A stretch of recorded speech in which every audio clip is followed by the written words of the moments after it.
नमस्कार, मैं हूं अनु सिंह और आप देख रहे हैं हमारा खास प्रोग्राम विश्लेषण, जहां होता है हर खबर का सटीक विश्लेषण। और आज विश्लेषण में बात निकाय चुनाव पर आए हाईकोर्ट के फैसले की, जिसने सूबे की सियासत को गरमा दिया है, क्योंकि न सिर्फ विपक्ष बल्कि सत्ता पक्ष सवाल उठा रहा है और अब निकाय चुनाव लंबा खिंचता नजर आ रहा है। वहीं बात करेंगे अखिलेश के दरबार में राजभर की नो एंट्री, जिस पर लाल पीली जंग छिड़ गई है। वहीं बात करेंगे कांग्रेस की रामलीला की, क्योंकि कांग्रेस नेता सलमान खुर्शीद ने ऐसी बात कह दी है जो भाजपा और साधु संतों को बुरी तरह चुभ गई है। वहीं बात करेंगे पश्चिम में भाजपा की टीम में होने वाले बड़े फेरबदल की, साथ ही दिखाएंगे कोरोना से लड़ने के लिए कितने तैयार हैं हम। तो कहीं मत जाइएगा, रहिए मेरे साथ, क्योंकि अब होगा विश्लेषण।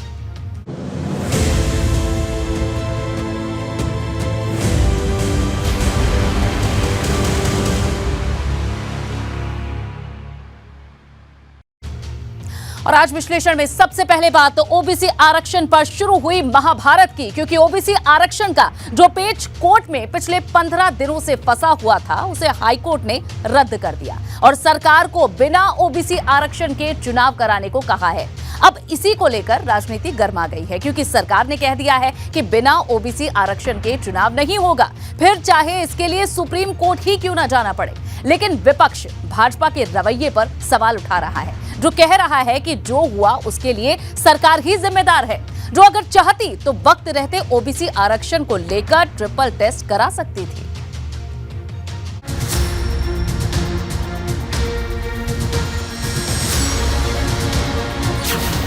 ओबीसी आरक्षण पर महाभारत, निकाय पर दंगल भारी।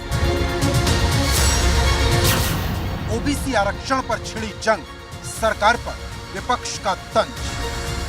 निकाय चुनाव पर जिस फैसले का इंतजार पूरे उत्तर प्रदेश को था, वो आ गया है। लेकिन हाईकोर्ट की लखनऊ बेंच ने जो फैसला सुनाया, वो किसी भी राजनीतिक दल को पसंद नहीं आया, क्योंकि सरकार इस फैसले को सुप्रीम कोर्ट में चुनौती देने की बात कर रही, तो विपक्ष लामबंद होकर सरकार पर ओबीसी विरोधी होने का आरोप लगा रहा। भारतीय जनता पार्टी सत्ता में रही तो जो बाबा साहब भीमराव अम्बेडकर जी ने अधिकार दिए हैं, उन अधिकारों को धीरे धीरे छीन लिया जाएगा। अभी कुछ चीज़ें दिखाई दे रही हैं और कुछ चीज़ें नहीं दिखाई दे रही हैं। भारतीय जनता पार्टी हमेशा आरक्षण विरोधी काम किए उसने। भारतीय जनता पार्टी आरक्षण विरोधी है, पिछड़ा विरोधी है, दलित विरोधी है। आज जो हाईकोर्ट का फैसला नगर निकाय के चुनाव के संबंध में आया है, इससे एक बार फिर साबित हुआ है कि भारतीय जनता पार्टी पिछड़ों के खिलाफ है, पिछड़ों के आरक्षण के खिलाफ है, पिछड़ों को उनका हक देने के खिलाफ है।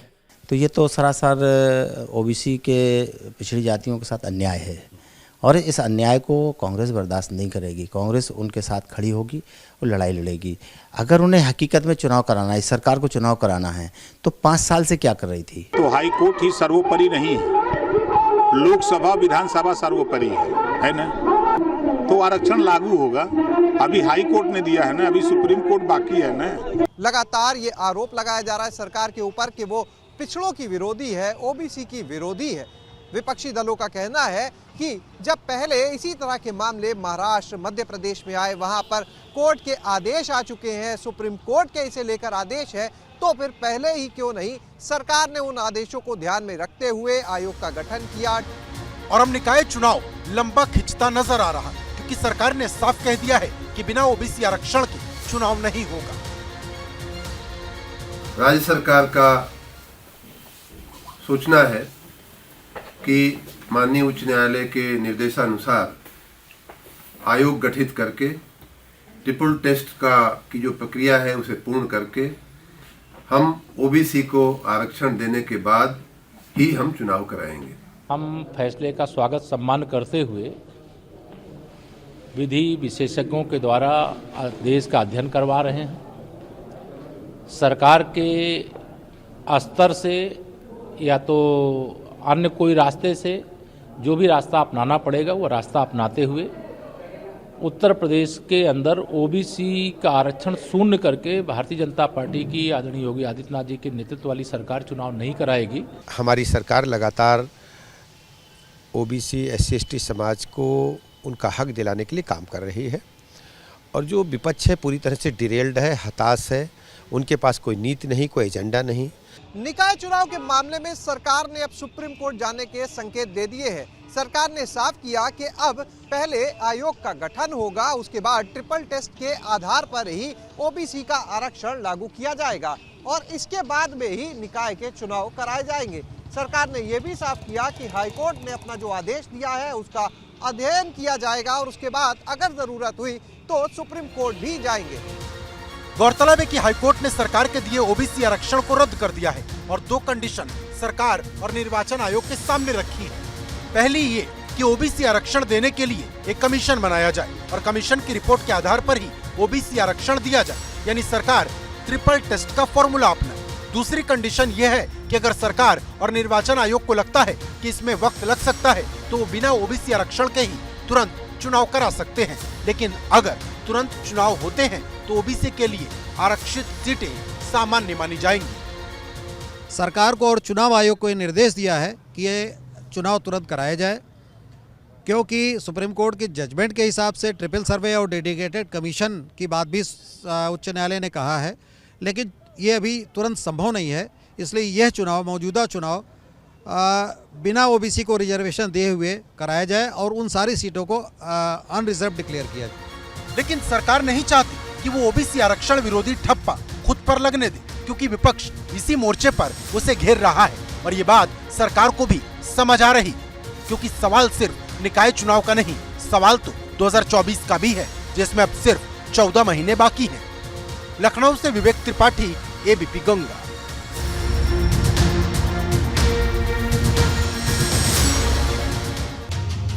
कोर्ट के फैसले के बाद सियासत गर्म है। न सिर्फ विपक्ष बल्कि सत्ता पक्ष भी इस फैसले को सुप्रीम कोर्ट में चुनौती देता नजर आ रहा है। ऐसे में इस फैसले के बाद किसका क्या कहना है, क्या पार्टी और कौन से नेता इस बारे में क्या कह रहे हैं, उस पर जल्दी से नजर डाल लीजिए। सबसे पहले सीएम योगी आदित्यनाथ कहा कि जरूरत पड़ी तो सुप्रीम कोर्ट जाएंगे। अखिलेश यादव ने कहा आज पिछड़ों का हक छीना, कल दलितों का आरक्षण भी छीनेंगे। केशव प्रसाद मौर्य ओबीसी अधिकार से समझौता नहीं होगा। संजय सिंह ने कहा भाजपा पिछड़ा विरोधी है। मायावती कह रही हैं कि ओबीसी विरोधी मानसिकता है। पल्लवी पटेल कह रही हैं कि ये संविधान विरोधी सरकार है। चंद्रशेखर आजाद का कहना है बाबा साहब की सोच के साथ धोखा है। ये तमाम बड़े नेताओं के विचार तो आपने सुन लिए, लेकिन क्या निकाय चुनाव लंबा खिंचेगा, ये बड़ा सवाल है। हाईकोर्ट का फैसले पर सवाल है।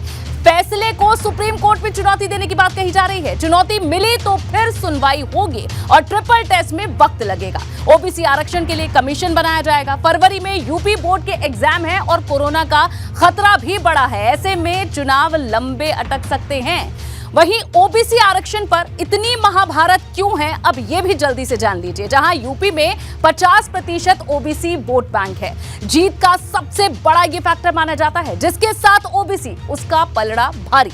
भाजपा की सबसे बड़ी ताकत है ओबीसी। साथ ही समाजवादी पार्टी ओबीसी वोट में सेंध लगाना चाहती है। बसपा दलित के साथ ओबीसी को जोड़ना चाहती है। कोई भी ओबीसी वर्ग को नाराज नहीं करना चाहता है। यही वजह है कि ओबीसी के आरक्षण को लेकर इतनी माथापच्ची करनी पड़ रही है। लेकिन क्या था यूपी सरकार में आरक्षण का फॉर्मूला, ये जल्दी से समझ लीजिए। नगर निगम में 17 सीटें हैं, 4 सीटें ओबीसी के लिए रखी गई थी। इसके अलावा नगर पालिका में 200 सीटें हैं, यहां 54 सीटें ओबीसी के लिए आरक्षित की गई थी। नगर पंचायत अध्यक्ष की 545 सीटें हैं, 147 ओबीसी के लिए आरक्षित की गई थी। ये योगी सरकार का फॉर्मूला था। निकाय चुनाव पर कहां पेच इससे पहले फंस चुका है, ये भी जान लीजिए। देश के कौन कौन से वो राज्य हैं, इसमें महाराष्ट्र, मध्य प्रदेश, बिहार, झारखंड और उत्तर प्रदेश भी शामिल हो चुका है। और चलिए अब आगे बढ़ते हैं और अब बात अखिलेश यादव के दरबार में राजभर की नो एंट्री की करते हैं, क्योंकि जो लड़ाई सपा और सुभाषपा के बीच पिछले कई दिनों से जारी है वो अब पोस्टर पर आ गई है। क्योंकि समाजवादी पार्टी ने लखनऊ में पोस्टर लगाए जिसमें लिखा कि सपा दफ्तर में राजभर का आना प्रतिबंधित है। अब इसी को लेकर राजभर एंड कंपनी ने मोर्चा खोल दिया है।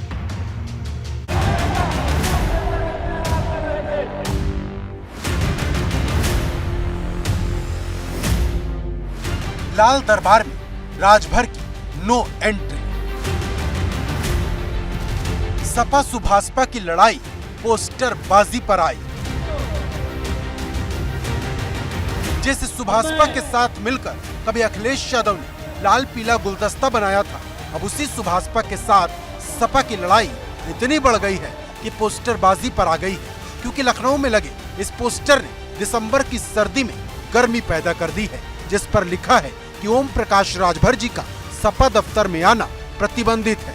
लेकिन ओम प्रकाश राजभर के बेटे अरुण राजभर को सपा का ये पोस्टर बुरी तरह चुभ गया है। सभी वर्ग के लोग इनसे नफरत कर रहे हैं, इनके कार्यालय झांकने को तैयार नहीं है, इसीलिए ये बेचैन होकर के होर्डिंग लगा करके उत्तर प्रदेश की जनता को गुमराह कर रहे हैं। ये तो अराजकता इनका प्रमाण है, ये हमेशा से गुंडागर्दी करते हैं। तो ओम प्रकाश राजभर से घबराहट है कि ये लीडर पैदा हो रहा है, तो 38% आबादी अकेले अति पिछड़े अति दलित की है, ये हिस्सेदारी अगर इनको जगा दिया तो फिर हमारा क्या होगा। आपको बता दें कि ये पोस्टर समाजवादी युवजन सभा के नेता संतोष सिंह की तरफ से लगाया गया, जब सोशल मीडिया पर जमकर वायरल हो रहा है। समाजवादी पार्टी और सुभाषपा के बीच की दूरियां और उनके बीच की खटास कड़वाहट लगातार बढ़ती जा रही है, और इसी कड़ी में आज एक सपा नेता की तरफ से समाजवादी पार्टी कार्यालय के बाहर एक बड़ा सा बैनर, एक बड़ा सा होर्डिंग लगाया गया, जिस पर सुभाषपा अध्यक्ष ओम प्रकाश राजभर की तस्वीर थी और उस पर साफ शब्दों में ये लिखा था कि सुभाषपा अध्यक्ष ओम प्रकाश राजभर का समाजवादी पार्टी कार्यालय में प्रवेश प्रतिबंधित है। गौरतलब है कि जब से ओम प्रकाश राजभर और सपा का गठबंधन टूटा है, तब से दोनों के बीच लड़ाई जारी है। ओम प्रकाश राजभर गाहे बगाहे अखिलेश यादव पर निशाना साधने में कोई कमी नहीं छोड़ते। हाल ही में जब सुभाषपा के दो बागी नेता महेंद्र राजभर और त्रिवेणी राम लखनऊ में अखिलेश यादव से मिलने पहुंचे थे, तब ओम प्रकाश राजभर ने अखिलेश यादव पर आरोप लगाते हुए कहा था कि वो उनकी पार्टी को तोड़ रहे हैं। इतने लोग जब समाजवादी पार्टी ने ओम प्रकाश राजभर को कमजोर करने में फेल हो गई चुनाव में, तो समाजवादी पार्टी ने के नेता माननीय अखिलेश यादव जी हमारे नेताओं के टच में, चूंकि चुनाव में आने जाने से जैसे फोटो खिंचाना, मिलना, नंबर लेना, संपर्क में आने के बाद तो वो धीरे धीरे नेताओं को बुलाते हैं और अपने यहाँ बुला करके समझाते हैं, और समझा करके वो जो है अपना पार्टी को तोड़ने की कवायद में। वहीं राजभर के इस आरोप पर पलटवार करते हुए सपा की तरफ से उदयवीर सिंह ने ये कहते हुए मोर्चा खोल दिया कि राजभर शिवपाल यादव के बहाने फिर से सपा के साथ गठबंधन करने की कोशिश कर रहे हैं। ओम प्रकाश राजभर भी अपनी मिलने की इच्छा अभी माननीय शिवपाल जी के मार्फत व्यक्त की थी, उन्होंने अभी व्यक्त की थी। क्यों, आपने बनारस में उन्होंने बयान दिया कि शिवपाल जी चाहें तो हमारी बात करा सकते हैं। अभी फिलहाल 3 दिन पहले आपका बयान आपने देखा होगा, आप तो पत्रकार हैं। मतलब फिर अखिलेश यादव से मिलने के लिए बोले, उन्होंने कहा कि संभावनाएं व्यक्त की, हमने उसी दिन बता दिया था कि हमारा उनसे कोई नाता नहीं है, हमारी पार्टी के दरवाजे जो है उनके लिए बंद हैं, वो हमारी तरफ से आज़ाद हैं, जिससे दोस्ती करना चाहें करें। तो क्या इसीलिए सपा ने ओम प्रकाश राजभर की नो एंट्री का ये पोस्टर लगाया है? क्योंकि जब से अखिलेश यादव ने राजभर को तलाक दिया है, वो कई पार्टियों का दरवाजा खटखटा चुके हैं। Bureau report, ABP Ganga. और अब बात कांग्रेस की रामलीला सलमान के सिर खड़ाऊ विवाद की, क्योंकि कांग्रेस की भारत जोड़ो यात्रा यूपी आने वाली है, लेकिन कांग्रेस नेता सलमान खुर्शीद के बयान से सियासत गर्मा गई है, क्योंकि खुर्शीद ने राहुल गांधी की तुलना भगवान राम से कर दी है। अब यही बात भाजपा और साधु संतों को रास नहीं आ रही।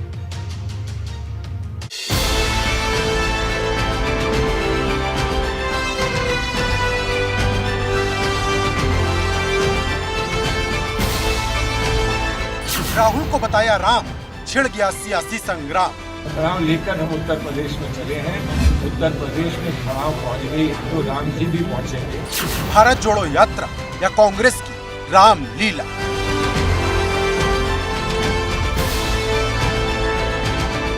कांग्रेस नेता राहुल गांधी भारत जोड़ो यात्रा के जरिए कांग्रेस को जोड़ने निकले हैं, और 9 दिन के ब्रेक के बाद 3 जनवरी से राहुल की भारत जोड़ो यात्रा यूपी से शुरू होने वाली है। लेकिन इस यात्रा के शुरू होने से पहले ही सियासी संग्राम छिड़ गया है, क्योंकि कांग्रेस नेता सलमान खुर्शीद ने जहां राहुल गांधी की तुलना भगवान राम से की, वहीं कांग्रेस कार्यकर्ताओं को भरत बताया, और अब इसी को लेकर भाजपा ने मोर्चा खोल दिया है। भगवान राम की पड़ाव बहुत दूर तक जाती है, तो कभी कभी खड़ाव लेकर भी चलना पड़ता है। हमेशा हमेशा भगवान राम नहीं पहुंच पाते हैं तो खड़ाव लेकर चलना पड़ता है। तो भरत उनकी खड़ाव लेकर चलते हैं। तो खड़ाव लेकर हम उत्तर प्रदेश में चले हैं।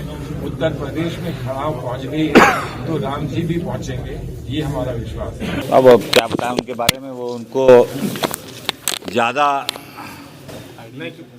जो नंबर बढ़ाने हैं उसके वजह से वो ये बातें बोलते हैं। भगवान श्री राम से करना, इसको पहले तो मैं ये मान रहा हूँ कि जो राम को मानना ही नहीं चाहते थे वो राम से तुलना तो करने लगे, राम को मानने तो लगे। लेकिन जब राम को जानने की बात आती है तब मुझे दुख होता है। फिर मुझे कहना पड़ता है कि सलमान खुर्शीद जी अपने मानसिक इलाज कराइए। राहुल गांधी जी राम के भक्त हो जाएं, यही उनके जीवन की बहुत बड़ी उपलब्धि होगी। न सिर्फ भाजपा बल्कि साधु संतों को भगवान राम से राहुल की तुलना वाला ये बयान बुरी तरह नागवार गुजरा।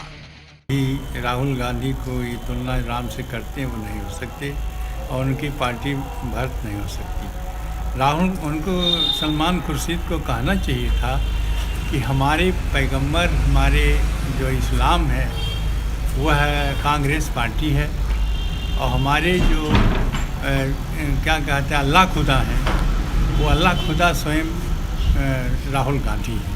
भारतीय जनता पार्टी की कड़ी प्रतिक्रिया करने के बाद साधु संत समाज भी इस मुद्दे को लेकर कांग्रेस पर हमलावर हो गया है। देखना यह होगा कि राहुल गांधी की तारीफ में दिया गया सलमान खुर्शीद का यह बयान कहीं कांग्रेस को भारी न पड़ जाए। वहीं चौतरफा हमलों के बाद सलमान खुर्शीद ने अपने बयान पर सफाई भी दी। जब हम हे राम कहते हैं तो क्यों कहते हैं? हम क्यों कहते हैं हे राम? जब हम कहते हैं राम और रहीम एक रहे तो हम क्यों कहते हैं? हम क्यों कहते हैं कि हम किसी के अगर किसी के आधार में हम होते हैं तो हम उसे भगवान क्यों कहते हैं? उसको क्यों कहते हैं कि मेरे जीवन में हमारी मुश्किलों को दूर करने भगवान बन के तुम आए हो? ये बात है। लेकिन सलमान खुर्शीद की सफाई के बाद भी बात खत्म होती नजर नहीं आ रही। वहीं एक सवाल कांग्रेस की भारत जोड़ो यात्रा में विपक्ष के नेताओं को जोड़ने का भी है, क्योंकि कांग्रेस की तरफ से अखिलेश यादव से लेकर मायावती, ओम प्रकाश राजभर, जयंत चौधरी और चंद्रशेखर आजाद जैसे नेताओं को न्योता भेजा गया है। लेकिन अभी तक किसी भी दल ने कांग्रेस के न्योते पर आने की बात कबूल नहीं की। क्या मना करने दो ना, अभी तो हम प्रयास में लगे हैं, सबसे बात कर रहे हैं। जयंत चौधरी जी हमारे भी मित्र हैं, दोस्त हैं, हमको कम से कम न्योता सामने रखने तो दीजिए। वो हमसे कुछ कहेंगे, हमने कई लोगों से बात की है, बहुत सारे लोग आ रहे हैं, हम उनकी सूची आपको देंगे। बहुत सारे छोटे छोटे पार्टियां हैं जिनके नेता हमारे जो आ रहे हैं, जो नहीं भी आ रहे हैं, बहुत से लोगों ने हमें अपनी शुभकामनाएं दी हैं और अगर वो नहीं आ सकते, शुभकामनाएं दे रहे हैं तो हम वो भी आपको बताएंगे। आप अपने आप कहानी मत बनाइए। ये कहावत है चंडू खाने की गप, ये सब तो मत शुरू करा। हमारी भावना है कि भारत जोड़ो, हमारी भावना है उसके साथ, लेकिन सवाल ये है कि बीजेपी हटाएगा कौन? तो भारतीय समाज पार्टी का स्टैंड क्लियर है। हम अपना यात्रा चला रहे हैं और अपना कार्यक्रम चला रहे हैं। हम अपने कार्यक्रम में लगे हुए हैं। उनके आमंत्रण आए थे लेकिन अब पार्टी ने कोई जवाब नहीं दिया। अब सवाल यह है कि क्या विपक्ष के नेता राहुल गांधी के ध्वज तले इकट्ठा होने से बच रहे हैं या फिर ये 2024 के लिए अपनी अलग तैयारी कर रहे हैं, क्योंकि अखिलेश यादव तीसरे मोर्चे को एकजुट करने में लगे हैं। गौरतलब है कि कांग्रेस की भारत जोड़ो यात्रा 3 जनवरी को गाजियाबाद से होते हुए बागपत और शामली को कवर करेगी और 3 दिन तक यूपी में चलती रहेगी। लेकिन बड़ा सवाल यह है कि क्या राहुल की ये यात्रा यूपी में असर पैदा कर पाएगी, क्योंकि यूपी में सबसे ज्यादा लोकसभा की 80 सीटें हैं जो दिल्ली की सत्ता का रुख बदलने के लिए काफी है। लेकिन राहुल यूपी का रुख बदल पाएंगे, ये बड़ा सवाल है। Bureau report, ABP Ganga. और अब बात भाजपा के पश्चिम प्लान की, क्योंकि खतौली में मिली हार के बाद भाजपा पश्चिम में एक नई टीम बनाने जा रही है।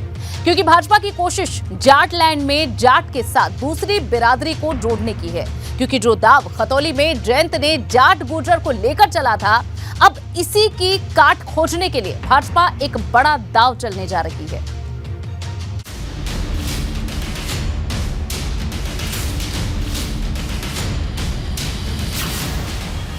खतौली की हार से हलचल, पश्चिम में बदलेगी भाजपा की टीम।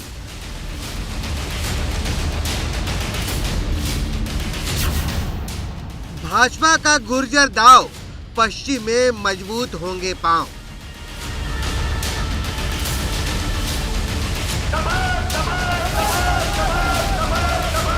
खतौली में जिस तरह से सपा रालोद के गठबंधन ने भाजपा का विजय रथ रोका है, उसकी गूंज लखनऊ और दिल्ली तक सुनाई पड़ी और अब पश्चिम की धरती पर बढ़ते जयंत के वर्चस्व से भाजपा के पश्चिम के कई बड़े नेताओं की कुर्सी खतरे में नजर आने लगी, क्योंकि भाजपा प्रदेश अध्यक्ष भूपेंद्र चौधरी अपनी नई टीम बनाने जा रहे हैं। उसमें पश्चिमी यूपी पर खास फोकस है, या यूं कहें कि गुर्जरों को साधने और उनकी नाराजगी को भांपकर अब पश्चिम की कमान किसी गुर्जर को सौंपी जा सकती है, क्योंकि जो जानकारी मिल रही है उसमें 2 बड़े गुर्जर नेताओं के नाम निकलकर सामने आ रहे हैं। नंबर 1 पर नाम है पूर्व मंत्री और सहारनपुर के लोकसभा प्रभारी नवाब सिंह नागर का। दूसरा नाम राज्यसभा सांसद और प्रदेश उपाध्यक्ष सुरेंद्र नागर का। ये दोनों ही गुर्जरों के बड़े चेहरे हैं, क्योंकि इन नामों पर लखनऊ और दिल्ली में गहन मंथन पहले से ही हो चुका है। अब बस इस पर मुहर लगनी बाकी है। पश्चिमी उत्तर प्रदेश बीजेपी के लिए हर लिहाज से महत्वपूर्ण है। जिन पुराने समीकरण और पुराने चेहरों के सहारे बीजेपी खतौली विधानसभा उपचुनाव में जीत माने बैठी थी, वो कोई काम नहीं आए और बीजेपी को अपनी ही सीट गंवानी पड़ गई। तभी से यह तय माना जा रहा था कि क्षेत्रीय अध्यक्ष मोहित बेनीवाल सहित कई बड़े नेताओं की कुर्सी पर संकट के बादल मंडरा सकते हैं। अब बीजेपी प्रदेश अध्यक्ष भूपेंद्र चौधरी इस पर बड़ा फैसला ले सकते हैं। दरअसल भूपेंद्र चौधरी खुद बड़ा जाट चेहरा है। क्षेत्रीय अध्यक्ष मोहित बेनीवाल भी जाट है, लेकिन अब मोहित बेनीवाल की पश्चिमी उत्तर प्रदेश के क्षेत्रीय अध्यक्ष पद से छुट्टी हो सकती है और उनकी जगह पूर्व मंत्री नवाब सिंह नागर और राज्यसभा सांसद सुरेंद्र नागर को कमान सौंपी जा सकती है। इसके पीछे की बड़ी वजह यह है कि खतौली विधानसभा उपचुनाव में आरएलडी ने गुर्जर बिरादरी से ताल्लुक रखने वाले जिन मदन भैया पर दांव लगाया था, वो जीत की सीढ़ी चढ़कर विधानसभा पहुंच गए और गठबंधन को पश्चिम के लिए बड़ा और नया समीकरण मिल गया। जबकि क्षेत्रीय अध्यक्ष मोहित बेनीवाल जाटों को भाजपा के पक्ष में करने में नाकामयाब रहे और अब इसी बात को मुद्दा बनाकर कई बड़े नेता खुलकर मोहित बेनीवाल की मुखालफत करने लगे हैं कि क्षेत्रीय अध्यक्ष बदला जाएगा और गुर्जर पर दांव लगाकर नया समीकरण साधा जाए, क्योंकि खतौली के चुनावी नतीजों ने भाजपा को भी इशारा कर दिया है कि पश्चिमी उत्तर प्रदेश में सब कुछ ठीक नहीं है और इसीलिए 2024 और निकाय चुनाव से पहले भाजपा बड़ा बदलाव करना चाह रही है। वैसे भी भाजपाई खेमे में 2 बड़े पदों पर जाटों का कब्जा बाकी जातियों को रास नहीं आ रहा है। कुछ खुलकर बोल रहे हैं तो कुछ पर्दे के पीछे से। इस बात को भांपकर भाजपा अब जाटों के साथ पश्चिम में बाकी बिरादरियों को भी साधने के लिए बड़ी रणनीति पर काम कर रही है, ताकि 2024 में उसने सभी 80 सीट को जीतने का लक्ष्य तय किया है वो पूरा हो सके। पश्चिमी उत्तर प्रदेश में आरएलडी गठबंधन की मजबूत होती जड़ों ने ये साफ संकेत दे दिए हैं कि पश्चिम की धरती पर बीजेपी के लिए बहुत कुछ बदल रहा है। बीजेपी के नेता भी इस बात को बखूबी समझ रहे हैं। शायद इसीलिए पश्चिमी उत्तर प्रदेश के बड़े सिंहासन पर गुर्जर की ताजपोशी कर बीजेपी पश्चिम से पूरब तक नया समीकरण साधकर अपनी मुश्किल होती राह को आसान बनाना चाहती है। हालांकि पश्चिम की प्रयोगशाला में ये प्रयोग कितना सफल होगा, ये आने वाला वक्त तय करेगा। वीडियो जर्नलिस्ट सत्येंद्र सिंह के साथ सनुज शर्मा, एबीपी गंगा, मेरठ।